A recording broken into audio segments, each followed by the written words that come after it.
Uy, anong naganap na sa group activity natin? Ang hirap stress na ako. Si Mike kasi hindi nagsising, tulog pa yata. Ano ba nangyari sa kanya? Kagabi pa raw siya gising kaya wala siyang tulog kakagawa ng speech sa oral.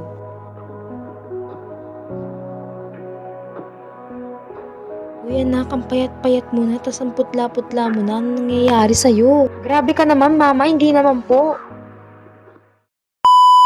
Una, kailangan mong gumawa ng isang to-do list. Ilista mo sa notes app, whiteboard, sticky notes, basta kahit saan na pwede mong sulatan ang lahat ng mga bagay na kailangan mong gawin. Pangalawa naman ay lagyan mo ng curfew ang sarili mo. Kung ang pasok mo ay alas 7 ng umaga, patulog ka ng hindi lalampas sa 9 or 10 PM. Maaari mo munang itigil pansamantala ang mga ginagawa mo kung sa tingin mo ay hindi na talaga kayang tapusin. Okay, so here's the third one.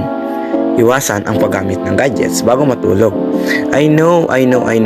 Mahirap iwasan ito sa panahon ngayon. Lalo na kung sa gadget gumagawa mismo. Subukan mong ilayo ang mga ito nang hindi bababa sa 1 oras bago ka matulog. Ang ilaw kasi mula sa gadget tulad ng cellphone, tablet o laptop ay maaaring makaapekto sa iyong pagtulog. Bonus tip, reward yourself. If you did something that made you proud in some ways, reward mo ang sarili mo. Ano ka ba? Kahit simple lang yan.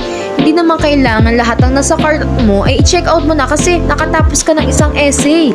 Bestie, huwag masyadong OA sa pagre-reward sa sarili ha, student ka pa lang. I have a tip para hindi nakaka-guilty gumastos.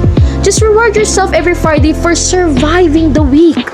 Makakatipid ka, but at the same time, na-rewardan mo yung sarili mo.